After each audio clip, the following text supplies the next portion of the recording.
Friends আজি এটা নতুন ব্লগ লৈ আপোনালোকক স্বাগতম জনাইছোঁ আৰু ধুনীয়াকৈ টিপটপকৈ লিপষ্টিক লগাই ৰেডি হৈ আছোঁ। কিয় ৰেডি হৈ আছোঁ জানিব মন গৈছেনে? আৰু তামোল এখন খাই আহিছোঁ দেই, মানে প্ৰসাদ খাইছিলোঁ সেইকাৰণে তামোল এখন খাই আহিছোঁ। আৰু ক'ত গৈছিলোঁ জানেনে? ব'লক ভিডিঅ'টো ষ্টাৰ্ট কৰোঁ। Hello' friends, welcome to my another blog. এয়া চাওক, ৰাতিপুৱা আমি খাবলৈ ওলাইছোঁ মানিমুনিৰ ৰস আৰু মিঠি গুটিৰ পানী। মানিমুনিৰ ৰসটো মানুহজনৰ কাৰণে আৰু মিঠি গুটিটো হৈছে মোৰ কাৰণে। গেছৰ প্ৰব্লেম হৈ আছে দুইটাই বেলেগ বেলেগ ধৰণৰ খাই চাওঁ বোলো কি হয়, প্ৰফিট হয়নে নহয়। আৰু তেওঁ ৰুমৰ পৰা উঠি গৈ ভাইটিৰ ৰুমত গৈ শুই আছে। শুই থকা জগতে দিওঁগৈ, কাৰণ এলেহুৱা যে উঠিব মন নকৰে। এয়া চাওক শুই আছে, চাওকচোন। তোমালে খানা আনিছোঁ, উঠা উঠা।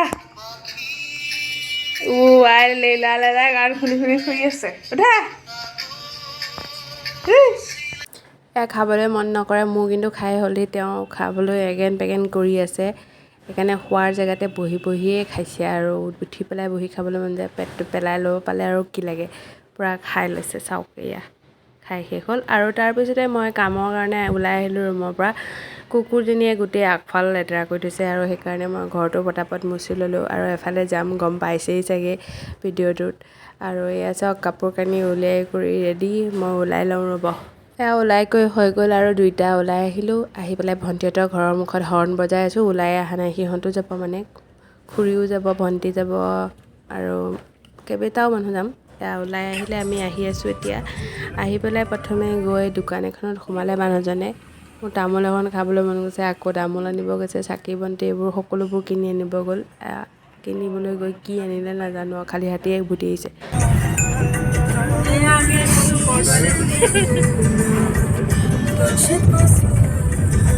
আমি আহি বৰদোৱাৰ মেইন গেটটো পাইছোঁহি। প্ৰথম যিটো গেট পাই সেই গেটটো পাৰ হৈ আহিছোঁ। আৰু ইয়াৰ পৰা প্ৰথমতে যিটো টাৰ্ণিং পাব, তাতে ৰাধিকাৰ দৌল বুলি এটা দৌল আছে। তাতে ৰাধিকাৰ দৌলটোতে চবেই সেৱা সৎকাৰো কৰে। আহি আমি প্ৰথমতে দৌল ঘৰত সোমাম, সেইকাৰণে দৌল ঘৰৰ গেটটো পাই গ'লোহি। আৰু তাৰপিছতে আমি গৈ বোলো গাড়ীখন পাৰ্ক কৰিব পাৰোঁনে নোৱাৰোঁ ঠিক নাই, সেইকাৰণে পটাপট যাওঁ। এইয়া চাওক, গাড়ীখন পাৰ্ক কৰিলোঁ। পাৰ্ক কৰাৰ পিছতে ইয়াত ইমান ধুনীয়া ৰাজহাঁহ আছে। সিহঁতে পূৰা ঘাঁহ খাই আছে, কিন্তু মানুহ দেখিলেও খেদি আহে। আমি তাৰপিছতে বজাৰৰ মোনা চোনা গাড়ীৰ পৰা লৈ কাৰ্যালয়লৈ যাম, মানে য'ত শৰাই দিয়ে তাত বস্তুখিনি দিমগৈ। দি পেলাই নাম চাম লিখাই কৰি দৌলঘৰৰ ভিতৰলৈ যাম। শৰাই বস্তুখিনি দিছে খুৰীয়ে ধুনীয়াকৈ, আৰু নাম লিখিছে, কাৰ নামত দিছে, কি কৰিছে। এই লাগেনে চকা লাগেনে? এইটো বগা পদুম খাই পেলাইছে। কোন বগা পদুম? সেয়া নহয়, আমি যাম হা সেইফালে। আগতে কিমান চকা খাইছিলোঁ। আমাৰ দাদা দৌলঘৰৰ কাষতে পুখুৰী এটা আছে। পুখুৰীটোতো পদুম ফুলি আছে, তাকে কথা পাতি ওপৰলৈ যাবলৈ পাহৰি গ'লোগৈ। ব'লক আমি দৌলঘৰৰ ভিতৰলৈ যাওঁ, আপোনালোকো ব'লক আমাৰ লগতে। এয়া দৌলঘৰৰ মেইন দৰজা, আৰু আমি তাৰ ভিতৰত সোমাই লওঁ। ইয়াত আমি ধুনীয়াকৈ ভিতৰত সোমাই সেৱা চেৱা কৰিলোঁ আৰু ওলাই যাওঁ বোলো অকণমান। চাওকচোন, গোটেই ফ্ৰণ্টতেতো ৱাটাৰফল নিচিনা এটা আছিলে, এই গোটেইটো লেতেৰা হৈ আছে। আৰু ছাইডৰখিনি ইমান ধুনীয়া লাগিছে, সেউজীয়া। তাতে এই দুটা চাওকচোন, পাৰ আহিছে কেনেকৈ, সিহঁতে উৰি পেলাইও যাব পাৰে। খটখটিত কেনেকৈ এখোজ দুখোজকৈ গোটেই ষ্টেপখিনিত খোজকাঢ়িছে। আৰু এইবোৰ শিলালিপি আছে, বহুত ধুনীয়াকৈ বনাই ৰাখিছে। আপোনালোকো আহিলে দেখা পাব। মই ইমান ভালকৈ নাজানো, আৰু ডাঙৰবিলাকে কোৱা শুনো যে এইটো পুখুৰীত বোলে মৰা বস্তু জীয়াই গৈছিলে আগতে। আৰু তাৰ পাছতেই আমি পদুম ফুল চাই কৰি আহি বকুল ফুল বুটলাত ব্যস্ত। ইমান ধুনীয়া গোন্ধ, বকুলৰ গোন্ধটো মই বহুত ভাল পাওঁ। আৰু এয়া বকুল ফুল বুটলি আছে, বুটলি চবেই মূৰত লৈ আছোঁ। তাৰপিছতে আমি তললৈ নামি আহিলোঁ। নামি আহি বোলো কাষতে শহাপহু আছে, শহাপহুখিনি চাই লওঁগৈ। এই বহুত আছে শহাপহু, আপোনালোকে আহিলে দেখিব, আৰু বহুত ধুনীয়া লাগে। কিন্তু পহুখিনি অলপমান বেমাৰ হৈ আছে, চকুত কিবা বেমাৰ হৈছে। আৰু বিশেষকৈ সিহঁতৰ বেলেগ একো নাখায়, ঘাঁহ চাহ খায়ে থাকে। আৰু শহাপহুৱে জানেনে, চব মাটি খান্দি গাঁত কৰি তোলে।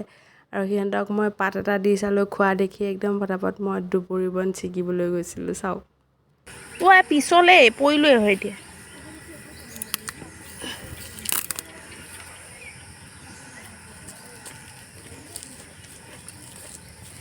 পুৰা দৈ দৈ আহিছে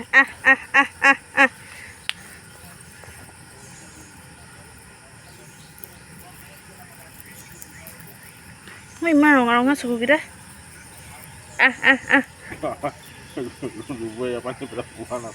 অঁ সিহঁতৰ ঘৰত আছিলে নহয় খাই পেলালে হয় মোৰ হাতটোকে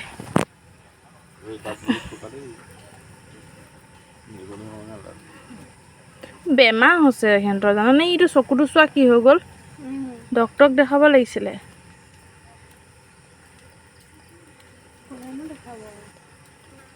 জুলুকা মাৰি আছে নেদেখুৱাই ফাৰ্মখন ইমান দীঘল আৰু বহুত ডাঙৰ হয় বহুত আছে দেই শহাপহু মানে 300 মানৰ ওপৰত আছে তাৰ পৰা আমি বোলো ওপৰলৈ যাওঁ নাম শুনিবলৈ যাওঁ দেই এতিয়া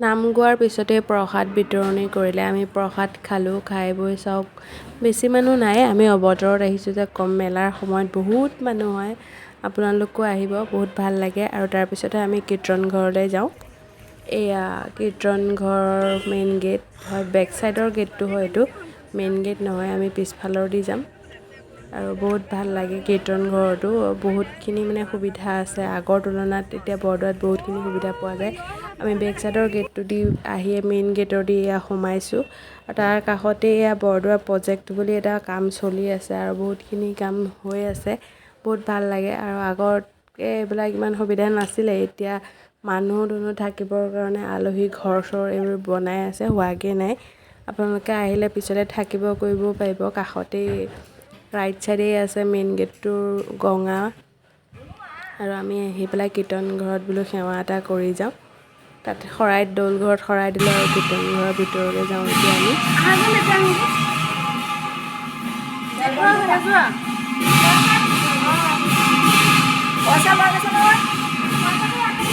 কীৰ্তন ঘৰৰ ভিতৰত সকলো ধৰণৰ বাদ্যযন্ত্ৰ শংকৰ সংঘৰ সকলো ধৰণৰ সঁজুলি মানে এটা প্ৰশিক্ষণ দিব পৰা কেন্দ্ৰস্বৰূপ আছে এতিয়াও কিন্তু এইবোৰ চাওকচোন এতিয়া প্ৰশিক্ষণ দিয়া হোৱা নাই কিন্তু এইখন কীৰ্তন ঘৰত ইমান ধুনীয়া মূৰ্তিবোৰ আছে আৰু এইখন মেইন আসন ইয়াত অখণ্ড য'ত জ্বলি থাকে আৰু ইয়াৰ বেক চাইডে এটা পুখুৰী আছে তাত বহুত ডাঙৰ ডাঙৰ মাছ আছে আৰু আপোনালোকে যদি চাব বিচাৰে মুৰী বা আখৈ এনেকুৱা লৈ আহি মাছবোৰ চাব পাৰে বাহিৰৰ পৰা চাওকচোন কীৰ্তন ঘৰৰ মানে মেইন ঘৰটোৰ বাহিৰখিনি আৰু এইপিনে যায় গঙা পাৰলৈ তাৰপিছত আমি ঘৰলৈ উভতি আহিলোঁ আহি পেলাই এইটো লাষ্ট থেংক ইউ বুলি লিখা আছে আৰু ওলাই আহিলোঁ আমি বৰদোৱাৰ পৰা আহি পেলাই বোলো ভণ্টিহঁতৰ লগত যাওঁ সিহঁতে কিবা ফাৰ্নিচাৰ চাই বোলে ড্ৰেছিং এখন তাকে বোলো লাষ্ট টাইম তাত সোমাই লৈ একেবাৰে ঘৰলৈ যামগৈ আজিলৈ ভিডিঅ'টো ইমানেই ভাল লাগিলে শ্বেয়াৰ কৰি দিব আৰু নেক্সট ব্লগত লগ পাম বাই বাই